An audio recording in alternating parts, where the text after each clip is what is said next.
الحمد لله رب العالمين والصلاة والسلام على رسوله الكريم أما بعد. قال الله تبارك وتعالى في القرآن المجيد والفرقان الحميد: أعوذ بالله من الشيطان الرجيم. بسم الله الرحمن الرحيم. ولله الدين الخالص. صدق الله العظيم. وقال النبي صلى الله عليه وسلم: إنما الأعمال بالنيات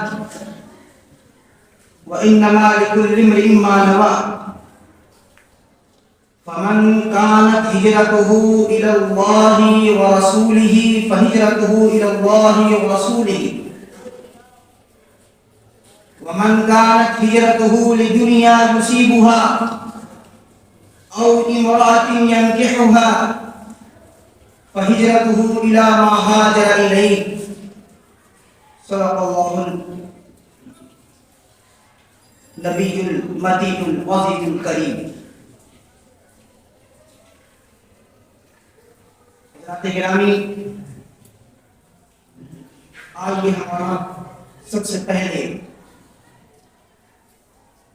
اس آقا نامدار مدنی تاجدار دونوں عالم کے مالک و موتار کی بارگاہ مقدس پناہ میں حب نبوی کا ثبوت پیش کرتے ہوئے پڑھیں بآواز بلند درود شریف: اللہم صلی علی سیدنا محمد النبی الامی وعلی آلہ واہل بیتہ واصحابہ وبارک وسلم وسلم وسلم علیہ وعلیہم اجمعین.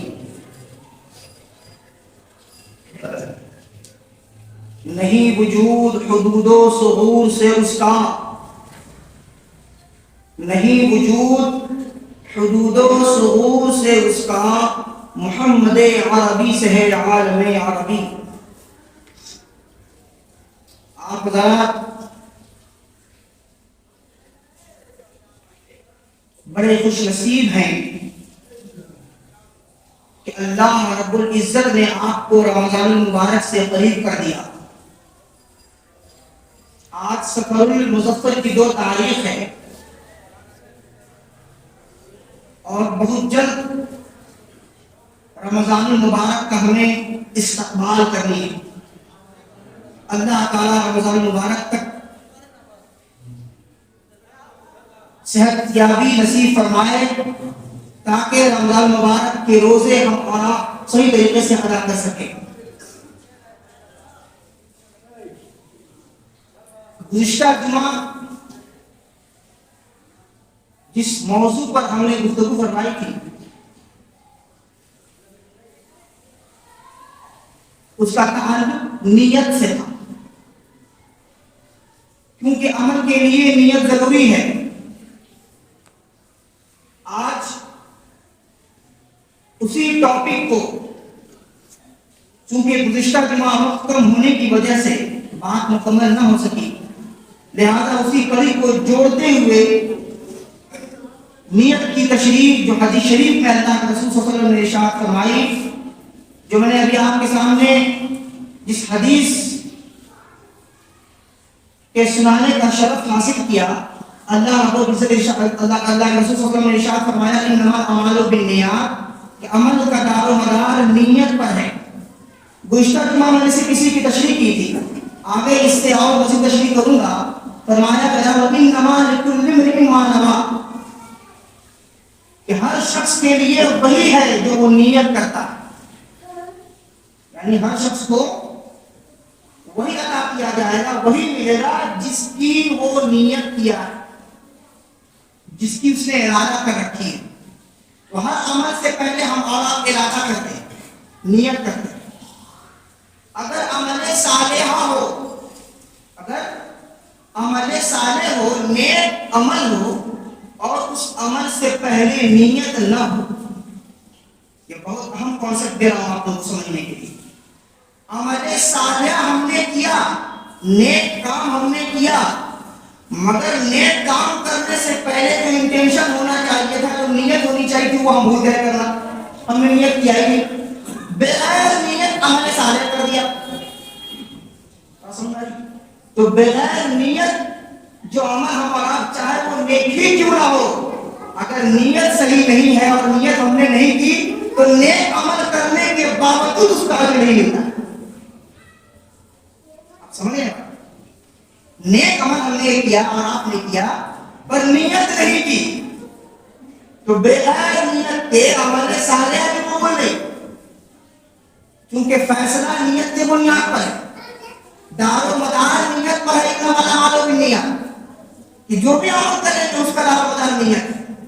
تو نیک عمل ہم نے کر دیا، نیک عمل ہم سے ایپ کی صورت میں ہو گیا مگر ہم نے اس کے پیچھے نیت نہیں کی تو عمل کا کوئی فائدہ نہیں.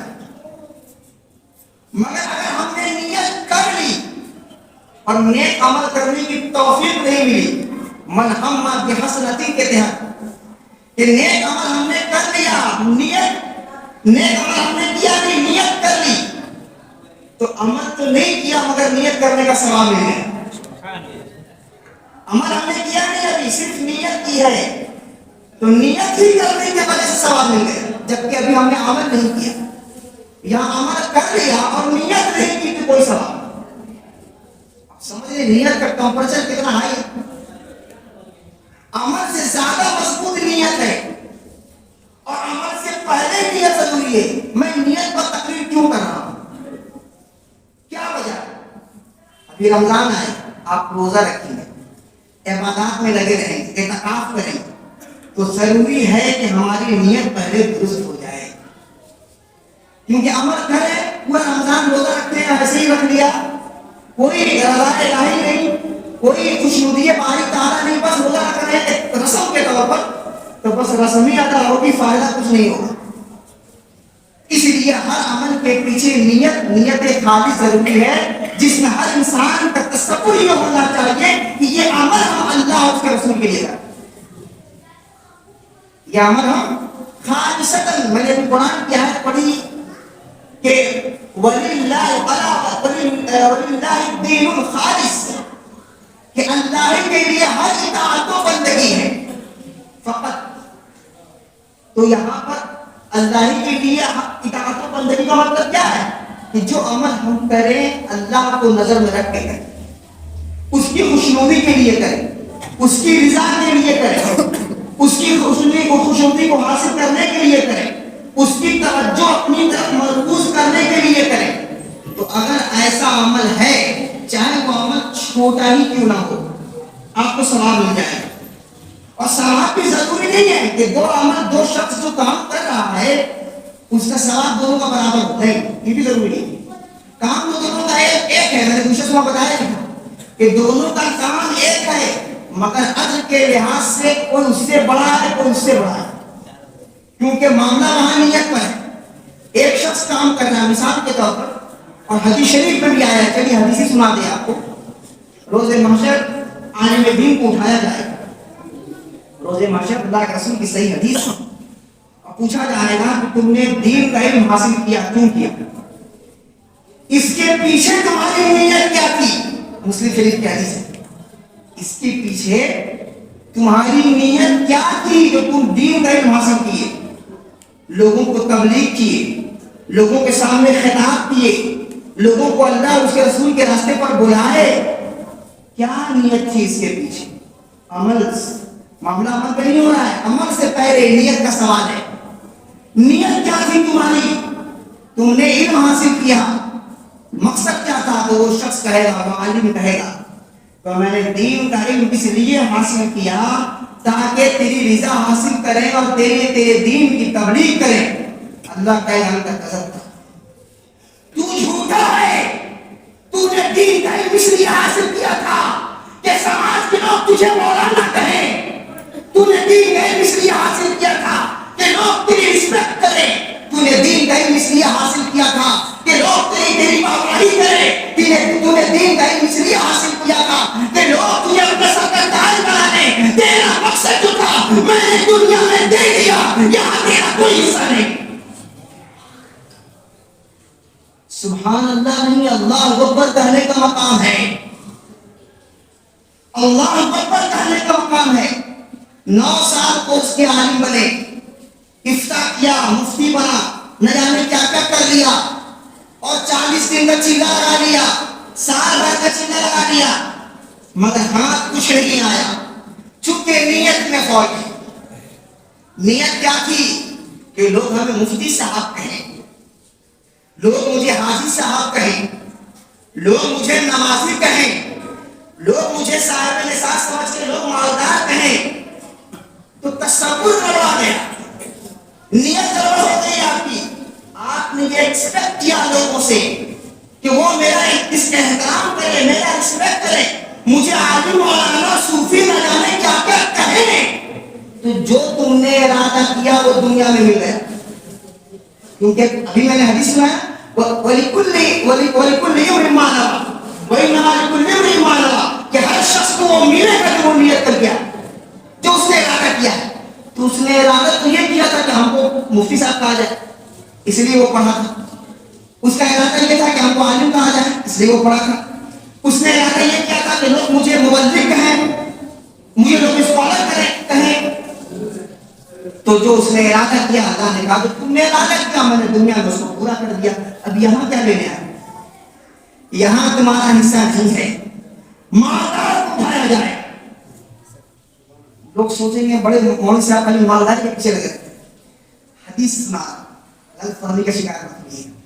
مالدار کو اٹھایا جائے گا اور پوچھا جائے گا کہ میں نے تمہیں دولت دی تھی، میں نے تمہیں تمہارے رزق کو وسیع کر دیا تھا، تو تم نے اس کا کیا کیا؟ تو وہ کہے گا اے اللہ میں نے تیرے راستے میں خرچ کیا، میں نے فلاں رفاہی کام کر دیے، میں نے خوب زکات دیا، میں نے خوب صدقات کیا، میں نے خوب لنگر کھلایا، میں نے خوب دیر چڑھایا، میں نے نہ جانے کیا کیا کیا۔ وہ پورا اپنا گنانا شروع کرے گا، سارے عمل کو وہ کاؤنٹ کرنا شروع کرے گا۔ جو مالدار ہے آپ دیکھیے، اے اللہ میں نے تیرے نام پر قربانی میں بہت بڑا جانور کیا تھا، اور ایسا جانور کہ پورے علاقے میں اس سے بڑا کوئی جانور ہی نہیں۔ اے اللہ میں نے تیری رضا کے لیے 2 لاکھ کا جانور لایا تھا، پورے کلکتہ میں گھمایا تھا۔ سمجھ میں ہوتا ہے نا، اگر گھما نہیں رہے تو پکڑ پکڑ کے لوگوں کو کہا جاتا ہے آئیے نظر پر دیکھیں نا جانور لائے پھر دور سے ایک بار دیکھ لیجیے، کیوں دکھا رہے ہیں آپ؟ یریدون وجہہ کا مستحق بننا ہے، دکھلانا نہیں ہے، عمل اس لیے کرنا ہے کہ یریدون وجہہ، اللہ کی رضا حاصل ہو جائے۔ تو اللہ کی رضا کے لیے 2 لاکھ ضروری نہیں ہے، جتنی استطاعت کو اللہ کی نکل دیجیے پورا ہو جائے گا۔ تو وہاں اٹھایا جائے گا، وہ شمار کرے گا اپنے عمل کا۔ میں تو برابر جو ہے کہ اپنے گھر میں لنگر کا اہتمام کرتا تھا، غریبوں اور مسکینوں کو کھلاتا تھا، پہناتا تھا۔ ٹھنڈے کے ٹائم میں یا اللہ میں لوگوں کو سویٹر بانٹتا تھا، جیکٹ بانٹتا تھا، کمبل بانٹتا تھا، رضائی بانٹتا تھا، اور ویڈیو کرواتا تھا، اور اس کو پیپر میں دے دیتا تھا۔ آپ سمجھ رہے ہیں میری بات؟ ہنسنے کا مقام نہیں ہے، سوچنے کا مقام۔ کمبل بانٹا جاتا ہے، رضائی بانٹا جاتا ہے، چادر بانٹی جاتی ہے، اور ایک شخص کھڑا ہوتا ہے ویڈیوگرافی کر رہا ہوتا ہے، پھر اس کو پرنٹ میڈیا میں دے دیا جاتا ہے، الیکٹرانک میڈیا میں دے دیا جاتا ہے، سوشل میڈیا پر اس کو گردش کرائی جاتی ہے۔ کیوں؟ اچھا اگر ان سے پوچھیے گا کہ آپ ایسا کیوں کر رہے ہیں تو دیکھیے بڑا اچھا جواب دیں، بہت اچھا جواب، معقول جواب۔ ہم اس لیے کر رہے ہیں تاکہ لوگ میرا دیکھ کر کے وہ بھی کریں۔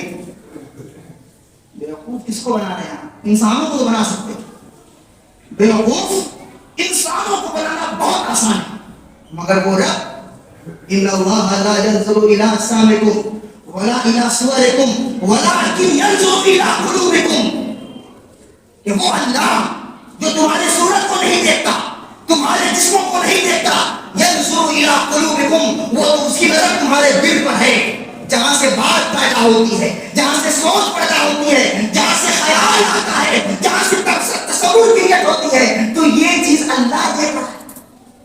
انسان سے چھپا سکتے ہیں نا، اسی لیے ہم نے کہا کہ نیت پہلے، چونکہ نیت دکھتی نہیں ہے، وہ انویزیبل ہے، وہ پوشیدہ ہے، وہ مخفی ہے، وہ چھپا ہوا ہے. تو جو چھپا ہوا ہے وہ قابل قبول ہے. اور عمل دکھتا ہے، عمل اس کا تعلق ظاہری اعضاء سے ہے. ہم جو کام کرتے ہیں وہ دکھتا ہے، تو جو لوگوں کے سامنے دکھتا ہے لوگ اس کو دیکھ کے فیصلہ کر دیتے ہیں کہ بڑا غنی آدمی ہے، بڑا لوگوں کا خیال کرنے والا ہے، کمر بانٹنے والا ہے، چادر بانٹنے والا ہے. مگر اللہ تو دیکھ رہا ہے کہ تم نے بانٹا کیوں تھا. غنی کو اٹھایا جائے گا، پوچھا جائے گا دولت دی تھی میں نے، تمہارے دولت کو میں نے بڑھا دیا تھا، ایک کی جگہ پر 4 بزنس ہے تمہارے، تم نے کیا کیا؟ وہ کہے گا تیری رضا کے لیے خرچہ کیا، تیری رضا کے لیے میں نے خرچ کیا. تو اللہ کہے گا نہیں، اندھا گزب تک جھوٹا ہے، تو نے اس لیے خرچ کیا کہ لوگ تجھے مالدار کہیں، لوگ تجھے غنی کہیں، لوگ تجھے غریبوں اور مسکینوں کا مسیحا مان کر تیرا چرچا کریں. وہ ہو گیا، وہ ہو گیا. جس کی تم نے نیت کی تھی دنیا میں مل گیا. لِكُلِّ امْرِئٍ مَا نَوَىٰ حدیث ہے، ہر شخص کو وہی ملے گا جس کی اس نے نیت کی ہے. تو نیت تھی کہ چرچا ہو، نیت تھی کہ ایڈورٹائزمنٹ ہو، نیت تھی کہ پبلسٹی ہو، نیت تھی کہ لوگ تمہاری آمدید کریں، نیت یہ تھی کہ لوگ تمہاری اپریشیٹ کریں. وہ سب ہو گیا دنیا میں. اب یہاں تمہارا کوئی حصہ نہیں ہے، یہاں تمہارا کوئی حصہ نہیں. اگر تم یہ سوچتے ہو کہ یہاں پہ مل جائے گا تو یہاں تو ان کے لیے ہے جن کا معاملہ انویزیبل ہے، جن کا معاملہ نیت سے ہے، عمل سے نہیں، نیت سے ہے. نیت پہلے انہوں نے صاف کی، اس کے بعد عمل کیا. رمضان آنا ہے، روزہ رکھنا ہے، زکات دینی ہے، خیال رہے، نیت صاف رہے. بات سمجھ آ رہی ہے؟ نیت صاف رہے، صدقہ کریں، خیرات کریں، عید الفطر دیں، سب کچھ کریں، مگر نیت صاف رکھیں. نیت محض اللہ اور اس کے رسول کے لیے، کسی کے دکھلانے کے لیے نہ ہو. قرآن میں کیا کہا؟ نماز پڑھتے ہو کیا کہ یراؤون، ان کا مقصد المصلین الذین هم عن صلاتهم ساہون الذین هم یراؤون ویمنعون الماعون. وہ نماز اس لیے پڑھتے ہیں کہ لوگ انہیں نمازی کہیں، وہ دکھلانے کے لیے پڑھتے ہیں. تو اللہ کو ریاکاری پسند نہیں ہے، کیونکہ ریاکاری بھی شرک ہے. ریاکاری شرک ہے، چونکہ آپ عمل آپ کو کرنا تھا اللہ کو دکھانے کے لیے، اس میں آپ نے شریک کر دیا کسی اور کو. تو دنیا کو دکھلانے کے لیے جو عمل ہوگا، جس لیول کا ہوگا، اللہ کے نزدیک اس کی کوئی قدر نہیں، کوئی اہمیت نہیں. اللہ تعالیٰ آپ کے چہرے پر آپ کی نمازوں کو مار دے گا، روزوں کو مار دے گا، زکات کو مار دے گا، خیرات کو مار دے گا، تمام نیک اعمال کو مار دے گا، چہرے پہ پھینک دے گا. لو تم نے بہت کیا. نیت اگر اچھی ہے تو قابل قبول، چاہے عمل تھوڑا ہی کیا. تو مالدار کو اٹھایا جاتا ہے، تو جھوٹا تھا، تو نے نام و نمود کے لیے کیا تھا، تو نے اس لیے کیا تھا کہ تیرا چرچا ہو گیا دنیا میں، اب یہاں کر لینا ہے، اب تیرا یہاں کوئی حصہ نہیں ہے. لہذا اب تیسرا شخص جس کو ہمارا شہید کہتے ہیں، شہید کو اٹھایا جاتا ہے، جس نے اللہ کے راستے میں اپنی جان کو قربان کر دیا. اس کو اٹھایا جائے گا، اس سے پوچھا جائے گا تم نے اللہ کے راستے میں تمہیں میں نے جان دی تھی، تم نے اس جان کا کیا کیا؟ تو وہ کہے گا اللہ میں نے اپنی جان کو تیرے راستے میں قربان کر دیا، میں نے اپنی جان کو تیرے راستے میں قربان کر دیا، تیری خاطر قربان کر دیا. اللہ کہے گا نہیں، تم نے دنیا میں لوگوں کو بیوقوف بنایا تھا تاکہ لوگ تجھے شہید کہیں، ارے فلاں شخص دین کے راستے میں گیا شہید ہو گیا. تو جو تو نے چاہا دنیا میں، جس کا تم نے ارادہ کیا تھا دنیا میں نے تجھے شہید کہلوا دیا. ہر شخص تیرا نام شہید لکھا ہوا تھا، شہید فلاں ابن فلاں، شہید فلاں ابن فلاں، میں نے لکھوا دیا. پورا چرچا ہو گیا دنیا میں، تمہارے محلے میں بھی، تمہارے اسٹیٹ میں بھی، دوسرے اسٹیٹ میں بھی، ادر کنٹری میں بھی میں نے ذکر کروا دیا. تمہارا جو تمہاری نیت تھی وہ مل گیا. تم نے تو اس لیے ہی نہ کی تھی، اپنی جان کو قربان تم نے اس لیے نہ کیا تھا کہ لوگ تمہیں شہید کہیں، لوگ تمہارا چرچا کریں. تو وہ سب تو ہو گیا، اب یہاں کیا لے گیا؟ لہٰذا یہاں تمہارا کوئی حصہ نہیں. حصہ تو ان کا ہی ہے جن کا عمل کوانٹٹی کے اعتبار سے تھوڑا ہے، کوالٹی کے اعتبار سے بڑا. جن کا عمل کوانٹٹی کے اعتبار سے تھوڑا ہے، کم ہے، کوالٹی کے اعتبار سے بہت بڑا ہے. تو کوانٹٹی نہیں اور کوالٹی لے کے آتی ہے. لوگ کوانٹٹی کی طرف بھاگتے ہیں، تعداد کی طرف ہم ادھر جائیں گے. 31 سال میں 1 لاکھ مرید ہیں، ہم بھی جائیں گے ان سے بولیں گے 1 لاکھ مرید ہیں. ہوتا ہے پیر صاحب کو بھی دیکھ لو، پیر صاحب کے لائق ہے کہ نہیں. آپ مرید کی تعداد دیکھ لیا مرید ہو گئے. بھائی پیر صاحب کو دیکھو کہ واقعی وہ پیر کے لائق ہیں کہ نہیں. جو علامات بتائے گئے ہیں قرآن و حدیث میں اللہ کے ولی کی، اللہ کے نیک بندے کی، کیا یہ واقعی یریدون وجہ والا ہے یا صرف کوانٹٹی بڑھانے میں لگا ہوا ہے کہ لوگ ہماری تعداد کو دیکھ کر میرے دامن میں سے لگ جائیں، ہم سے چمٹ جائیں؟ تو کوانٹٹی نہیں، کوالٹی. خانقاہ مجیبیہ آئیے، کتنا پرانا ہے؟ 450 سال پرانا خانقاہ مجیبیہ، 450 سال پرانا. اور ابھی 100 سال 150 سال ہوئے ہیں، مختلف موقع پہ فکر آپ کو نظر آ رہے ہیں. چرچا تو اتنا ہے کہ ہندوستان ہو، پاکستان ہو، بنگلہ دیش ہو، تمام ملین بھر گئے ہوتے ہیں. اور اتنی تعداد ہے کہ مت پوچھیے، کوانٹٹی بڑھ رہا ہے. اور خانقاہ مجیبیہ اگر آپ کو کبھی اللہ توفیق دے دے، اگر جانا ہوا تو جائیے گا، دیکھیے گا تو ایسا لگے گا صرف روحانیت نظر آئے گی، لوگ نظر نہیں آئیں گے، کم نظر آئیں گے. اس کے موقع پر بھی اگر آپ جائیں گے تو آپ کو لگتا ہے اتنے ہی لوگ ہیں. تو وہاں معیار ہے، وہاں سلیکٹڈ لوگوں کو لیا جاتا ہے. ہر شخص وہاں بیٹھ نہیں ہوتا، سلیکٹڈ لوگ ہوتے ہیں. اگر بیٹھ ہونے کے لیے جائیے گا تو پیسہ پہلے ٹھیک ہے آپ نیکسٹ ٹائم آئیے. کتنے کو میں نے دیکھا کہ گئے ہم بیٹھ ہونے کے لیے پیسہ سے اور خلوت سے واپس کر دیا گیا. نیت سمجھ میں آ گئی کہ مقصد کیا ہے، واپس کر دیا گیا. جاؤ بھی کہیں اور سے ہو جائیے گا. اگر آپ کے کہیں سے والی بیٹھے تو وہاں سے آپ ہو جائیے گا. پکڑ پکڑ کے لایا نہیں جاتا ہے. اس لیے خانقاہ مجیبیہ کا مرید آپ کو ہر جگہ نظر نہیں آئے گا، بہت کم نظر آئے گا، کیونکہ پکڑوایا نہیں جاتا. وہاں سے چادر نہیں پھینکی جاتی، پکڑ لو بیعت ہو جاؤ. بیعت عہد و معاہدہ ہے. پیر کے ہاتھ پر ہاتھ رکھ کر انسان اپنے گناہوں سے طاہر ہوتا ہے اور اعمال صالحہ کرنے کی عہد و پیمان کرتا ہے. یہ بیعت ہے جو سنت کا طریقہ. ابھی تو چادر پھینک دی جاتی، اب چادر جہاں تک چلی جائے. خیر اس ٹاپک پہ لے جاؤں. تو مسئلہ یہ ہے کہ معیار. کبھی توفیق ملے تو خانقاہ مجیبیہ جائیے، دیکھیے کس کو کہتے ہیں پیر. اگر پیر کو دیکھ کر اللہ نہ یاد آئے تو وہ پیر کیسا؟ کہ جب تم ان کو دیکھو تو اللہ یاد آ جائے. پیر وہ ہو جسے دیکھ کر خدا یاد آ جائے. اگر خدا دیکھ کر یاد نہ آئے تو سمجھ لیجیے کمی ہے. حدیث میں بھی فرمایا گیا اذا ذکر اللہ، کہ جب تمہیں انہیں دیکھو تو اللہ یاد آ جائے. ان کے عمل سے، ان کے عادت و اقوال سے، ہر عمل سنت کے مطابق ہونا چاہیے. آپ جائیے اور دیکھیے خلوت شریف سے نکلنے کے دوران سے لے کر مسجد تک آنے کے دوران تک آمد و رفت کو دیکھیے.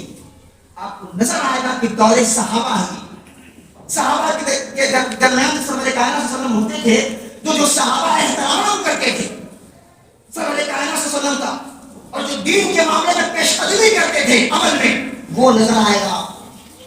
اور سب خاموش نظر آئیں گے. کوئی کسی کی کرٹیسائز نہیں کرتا ہے. کوئی کسی جو کہ فراق میں نہیں رہتا ہے کہ ہم اس کو بدنام کر دیں، ہم اس کے تعلق سے برا بنا کریں. کچھ نظر نہیں آئے گا. ہر آدمی اپنے عمل کا نظر آئے گا. جا کے دیکھیے، توفیق ملے تو جا کے دیکھیے.